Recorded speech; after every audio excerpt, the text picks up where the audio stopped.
Hi friends, welcome to serials கொண்டாட்டம். இன்னைக்கு நம்ம எதிர்நீச்சல் சீரியல் தான் பார்க்க போகிறோம். இன்னைக்கான எபிசோட் பற்றி தான் சொல்ல போகிறேன். ஸோ வீடியோவை ஸ்கிப் பண்ணாமல் ஃபுல்லாக வாட்ச் பண்ணுங்கள். இந்த வீடியோக்கான ட்விஸ்ட்டு தெரிஞ்சுக்கணும் அப்படின்னு நினச்சிங்கன்னா வீடியோவை ஸ்டார்டிங்லேருந்து எண்டிங் வரைக்கும் மறக்காமல் வாட்ச் பண்ணுங்கள். அப்போ தான் வீடியோக்கான ட்விஸ்ட் என்ன அப்படிங்கிறது உங்களுக்கு தெரிய வரும். இந்த வீடியோக்கு ஒரு லைக் மட்டும் கொடுத்துட்டு இன்னும் நம்மளை சப்ஸ்கிரைப் பண்ணாமல் இருந்தீங்கன்னா கண்டிப்பாக சப்ஸ்கிரைப் பண்ணிக்கோங்க. வாங்க இப்போ நம்ம வீடியோக்குள்ளே போயிடலாம். நம்ம எதிர்நீச்சல் சீரியலில் இப்போ என்ன இன்ட்ரெஸ்டிங்காக போயிட்டுருக்கு அப்படின்னு பார்த்தீங்கன்னா, நம்ம ஜனனி தர்ஷினி 2 பேர் காட்டுக்குள்ளே நின்றுட்டு இருக்காங்க. இப்போ காட்டுல இருந்து 2 பேருமே வராங்க. வந்துட்டு அங்கே காட்டுக்குள்ளே பலாப்பழம் இருக்கும் இல்லையா, அந்த பலாப்பழத்தை பறித்து ஜனனி கொண்டு வராங்க. தர்ஷினி கேட்குறாங்க, என்ன சித்தி பலாப்பழம் இது எங்கே கிடச்சிச்சு அப்படின்னு. இல்லை தர்ஷினி, நீ சாப்பிடாம இருந்தால் உனக்கு ரொம்ப பசிக்கும்ல, அதனால தான் நான் உனக்காக காட்டுக்குள்ளே போய் இந்த பலாப்பழத்தை கொண்டு வந்தேன். சாப்பிடு ஜனனி, சாப்பிடு தர்ஷினி, நீ பசி தாங்க மாட்டோமா அப்படிங்கிற மாதிரி சொல்லி ஜனனி அந்த பலாப்பழத்தை காரில் இருந்து அருவாள் வச்சு வெட்டுறாங்க. உடனே ஜனனி கேட்குறாங்க, என்ன சித்தி அருவாள்லாம் எப்படி சித்தி, நம்ம காரில் இருந்துச்சு ஜனனி, அதனால தான் இந்தா சாப்பிடு அப்படின்னு சொல்லிட்டு தர்ஷினிக்கு அந்த பலாப்பழத்தை கொடுக்குறாங்க. அப்போ தான் நம்ம ஜனனி சொல்கிறாங்க, எப்படியாச்சும் இந்த எவிடன்ஸை கொண்டு போய் நம்ம சக்தி கிட்ட சேர்த்தே ஆகணும். ஏன்னா இந்த எவிடன்ஸ் ரொம்ப முக்கியம். அதனால் இதை சக்தி கிட்ட சேர்த்தாகணும், இல்லைன்னா நமக்கு தான் பின்னாடி பிரச்சனை வரும் அப்படிங்கிற மாதிரி சொல்கிறாங்க. உடனே தர்ஷினி, ஆமாம் சித்தி, கண்டிப்பாக நம்ம இந்த எவிடன்ஸை சித்தப்பா கிட்ட கொண்டு போய் சேர்க்கணும் அப்படிங்கிற மாதிரி தர்ஷினி சொல்லிடுறாங்க. அதுக்கப்புறம் பேசிகிட்டு இருக்காங்க.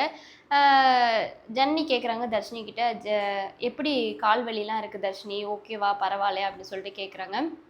அதுக்கு நம்ம தர்ஷினி சொல்கிறாங்க, பரவாயில்ல சித்தி, பெட்டில் படுத்து நம்ம வீட்டில் இருக்கும்போது சொகுசாக படுத்தே கிடக்கும்போது அந்த கால் வலிலாம் இன்னும் நிறையா இருக்குது அப்படிங்கிற மாதிரி ஃபீல் ஆகும். ஆனால் இப்போது கால் முடியலன்னு சொல்லிட்டு படுத்தே கிடப்போம் பெட்டில் படுத்து கிடக்கும்போது. ஆனால் இப்போது நம்ம ஒரு சுச்சுவேஷனில் நடந்து தான் ஆகணும், காலை சரி பண்ணி தான் ஆகணும் அப்படிங்கிற ஒரு சுச்சுவேஷன் வரும்போது நம்ம காலை சரி பண்ணி தானே சித்தி ஆக வேண்டியதாக இருக்குது, அப்படி தானே நம்ம நிலமை இருக்குது அப்படிங்கிற மாதிரி தர்ஷினி ஜனனி கிட்ட சொல்கிறாங்க. அப்போ தான் ஜனனி சொல்கிறாங்க, ஆமாம் தர்ஷினி, நம்ம நிறையா விஷயங்கள்ல இப்படி தான்.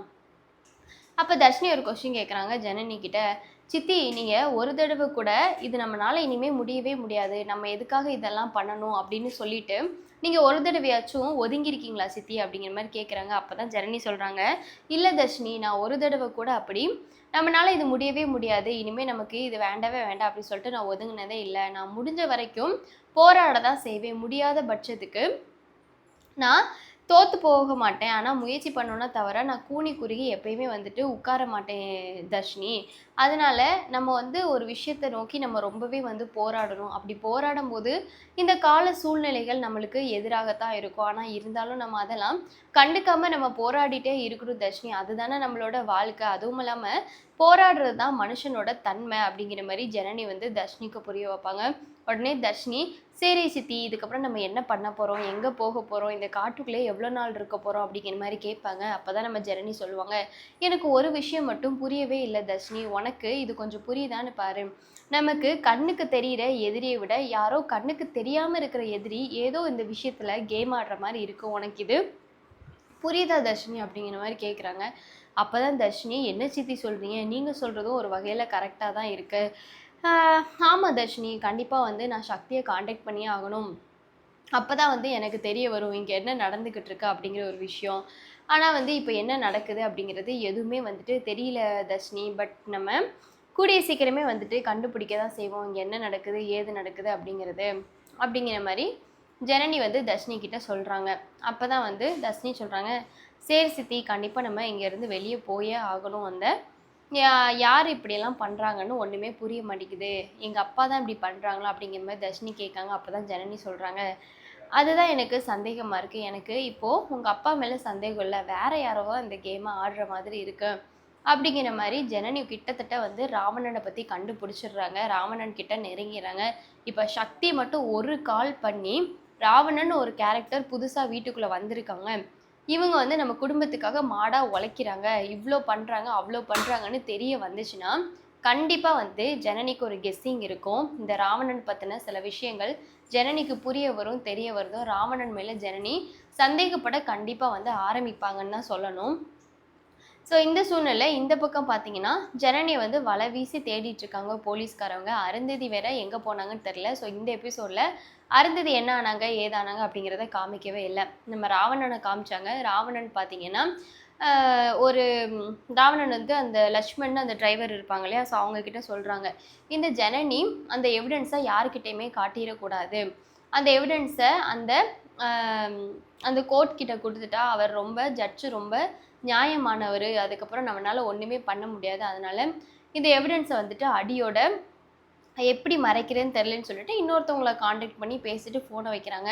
அப்போ தான் அந்த டிரைவர் லட்சுமண் சொல்கிறாங்க, சார் நீங்கள் இப்போயுமே வந்து ரொம்ப பதட்டத்தோடு தான் இருக்கீங்க, எதுக்காக சார் இப்படி இருக்கீங்க, தயவு செஞ்சு கொஞ்சம் புரிஞ்சுக்கோங்க, நீங்கள் எந்த விஷயத்துலையுமே வந்து பதட்டத்தோடு இருக்க மாட்டீங்க, ஆனால் இப்போல்லாம் நீங்கள் பதட்டத்தோடு இருக்கிறது ரொம்பவே வந்து வித்தியாசமாகவும் வினோதமாகவும் இருக்குது அப்படிங்கிற மாதிரி சொல்கிறாங்க.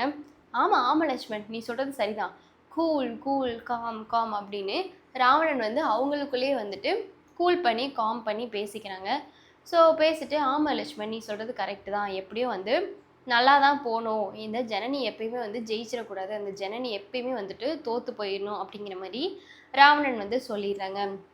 இங்கே பார்த்தீங்கன்னா நம்ம ஜனனியை பழி தீர்க்கிறதுக்காகவே ரேணுகாவோட அம்மா, ஈஸ்வரோட அப்பா, இவங்க 2 பேரும் வந்து கதிரோட அம்மா கிட்ட வந்துட்டு பேசிகிட்டு இருக்காங்க. என்ன இந்த ஜனனியை போய் நம்புனீங்க, ஆனால் இப்போ அவள் என்ன காரியம் பண்ணி விட்டு போயிட்டான்னு பார்த்தீங்களா, உங்களுக்கு இதெல்லாம் புரியுதா தெரியுதா அப்படிங்கிற மாதிரிலாம் பேசிகிட்டு இருக்காங்க. உடனே ஒரே வார்த்தையாக கதிரம்மா என்ன சொல்லிட்டாங்கன்னா, ஏ ரேணுகா, ஏ நந்தினி, ஏ ஈஸ்வரி, என் பேத்தி தர்ஷினி வரட்டும், ஜனனியும் வரட்டும், இதுக்கப்புறம் நீங்கள் 4 பேரும் ஒன்றாவே இருக்கக்கூடாது, நீங்கள் 4 பேரும் செப்பரேட்டாக வந்து பிரிஞ்சு போயிருங்க அப்படிங்கிற மாதிரி சொல்லியிருந்தாங்க. ஸோ வந்து இப்போது எல்லாருமே வந்துட்டு செம்ம ஷாக்கு. இதுக்கிடையில் கதிர் வந்து வேகமாக கிளம்பி நான் போய் தர்ஷினியை கண்டுபிடிக்க போகிறேன் அப்படின்னு பக்காவாக கிளம்பி போகிறாரு. அப்போ தான் வந்து ஈஸ்வரி கேட்குறாங்க, ஏன்ப்பா நீங்கள் தேவையில்லாமல் போகிறீங்க, அதான் வந்து அந்த பையன் சொன்னாங்கல்ல போக வேண்டாம், தர்ஷினியை கண்டுபிடிக்க வேண்டாம், நீங்கள் எதுக்காக போகிறீங்க அப்படின்னு. சரி நான் போகிறது இருக்கட்டும், குணசேகரன் அண்ணன் எங்கே அப்படிங்கிற மாதிரி கேட்குறாங்க. எல்லாருக்குமே செம ஷாக்கு. கரிகாலனுமே வந்து செம ஷாக்கு. என்னடா குணசேகரன்னு கேட்குறாங்க. குணசேகரன் வந்துட்டு எபிசோடில் காமிக்கவே இல்லை, குணசேகரன் எங்கே போனாங்க ஏது போனாங்க ஒன்றுமே தெரியவே இல்லை. இந்த விஷயம் சஸ்பீசியஸாக நடக்கும்போது ராவணன் ஒருவேளை குணசேகரன் வந்துட்டு கடத்தி வச்சுருப்பாங்களோ அப்படிங்கிற மாதிரியும் சில விஷயங்கள் நம்மளுக்கே வந்துட்டு தோண வருது. ஸோ என்னாக போகுது ஏதாக போகுது அப்படிங்கிறத நெக்ஸ்ட் ஒரு வீடியோவில் கண்டிப்பாக பார்க்கலாம். ஸோ எதிர்நீச்சல் சீரியல் ரொம்ப விறுவிறுப்பாக போயிட்டுருக்க இந்த சுச்சுவேஷனில் தர்ஷினியை கண்டுபிடிக்கிறக்கே அவ்வளோ எபிசோட்ஸ் போச்சு. இப்போ தர்ஷினியை எப்படியோ ஈஸ்வரி கண்ணில் காட்டிடணும் அப்படின்னு தான் வந்து நம்ம ஜனனி போராடிட்டு இருக்காங்க. ஸோ என்ன பண்ண போகிறாங்க ஃபர்தராக வந்து எப்படி வந்து சீரியல் போக போகுது அப்படின்னு உங்களுக்கு ஒரு கெஸ்ஸிங் இருந்துச்சுன்னா கண்டிப்பாக வந்து கமெண்ட்ஸ் மூலமாக ஷேர் பண்ணுங்கள். இந்த வீடியோ பிடிச்சிச்சுன்னா கண்டிப்பாக லைக் பண்ணுங்கள். இந்த எதிர்நீச்சல் சீரியலில் நீங்கள் யாரோட ஃபேனுங்கிறதே மறக்காமல் கமெண்ட்ஸ் பண்ணுங்கள். நம்ம சக்தியை பிடிக்கும்னு நினச்சிங்கன்னா சக்தி சூப்பர்னும், ஜனனியை பிடிக்கும்னு நினச்சிங்கன்னா ஜனனி சூப்பர்னும் உங்களோட கமெண்ட்ஸை தட்டி விடுங்க. ஸோ நெக்ஸ்ட் ஒரு வீடியோவில் பார்க்கலாம். டடா.